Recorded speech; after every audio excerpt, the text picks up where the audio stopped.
Catholic Mental Health Ministries is a new initiative taken by all the people who are working in the mental health field, especially based in Bangalore. Mental health is an issue of this hour, and there are many people who are suffering due to mental health issues, but there are no organized sector for clinically helping the people. To work at the grassroots level, we have launched under CBCI Health Commission a trust, a registered body by the Catholic priests and sisters to uplift the mental health issues of consecrated women and men. When grief and trauma are not handled properly, it will affect the person and the person's ministry.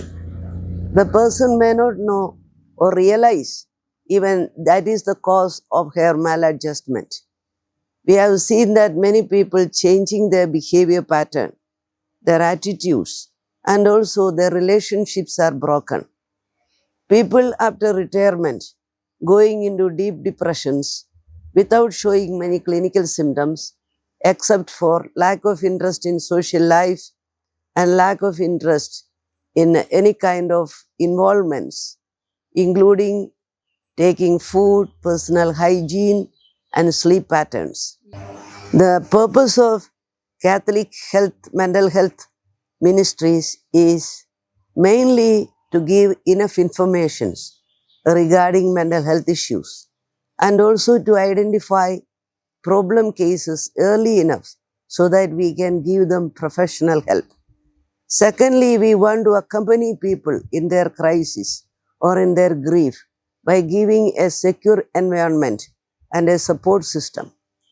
Thirdly, we want to make sure that people already are taking medication or treatment for major mental illnesses may continue in following up with the medication and rehabilitation.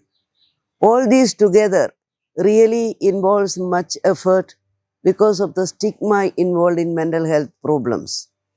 Even if there is a suicide taking place in a congregation or in a family, people are looking down on it as if some evil spirit has happened or some moral weakness has occurred in the place. It has nothing to do with all this, but we know that we need to support people. Lately, we've noticed in one diocese, they even offered mass for all the suicide people in that diocese. That was a daring step. That is how we break the stigma, that we really accept as a society and as a group mental health issue as a human concern. Secondly, what we want to do is that give enough education to empower people so that they learn methods of stress management, they learn methods of self-care and self-love. This is also lacking in today's life. Though we are educated as novices and as seminarians, an integrated lifestyle, we don't follow it once we leave the seminary or the novitiate. We plunge into ministries and we are running after achievements or target-oriented mission goals. This is going to give a lot of burnout. Not only burnout issues, people are really not managing stress on a daily basis. If you don't manage stress on a daily basis, we end up in psychosomatic illness like spondylosis, allergies, different inflammatory conditions, migraine headache, and gastrointestinal disturbances. Even cancer and heart attack could be prevented if we do daily stress management. So it is an effort to teach consecrated women and men stress management techniques and how to get out of self-defeating behavior and to teach them emotional balancing and emotional body work.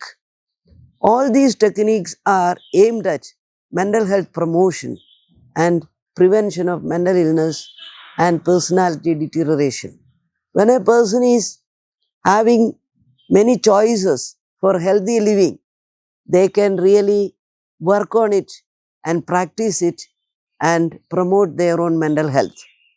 Once you are mentally healthy, you are spiritually also more healthy because you are able to concentrate in your prayer life, and your trust with the higher power, with Jesus, has improved.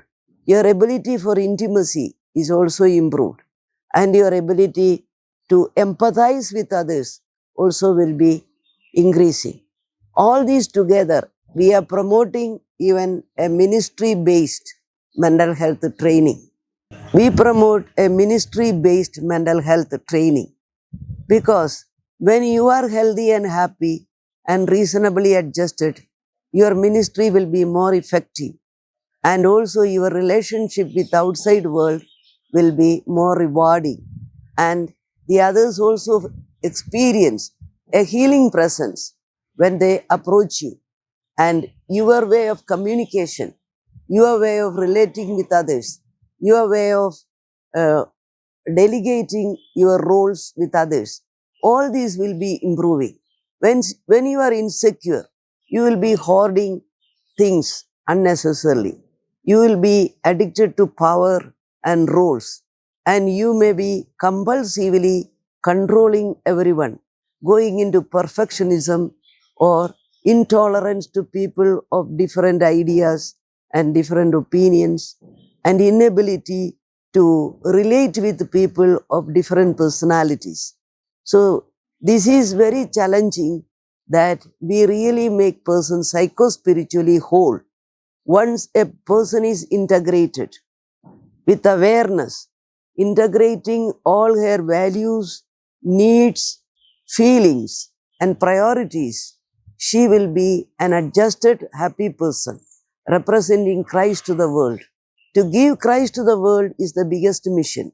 In order to give Christ to the world, one need to be Christ-like, which means a lot of emotional balancing is needed in our behavior patterns. This is lacking when our mental health is poor and when our self-esteem is shaky. Self-esteem is the measurement of mental health. A deep self-esteem means a deep respect for oneself, a deep acceptance of oneself, a deep awareness of oneself. So the techniques that we teach are mindfulness meditations, emotional body work, assertiveness training, grief work, journaling, and different sleep patterns, different healthy food habits, exercise, and methods of relaxation.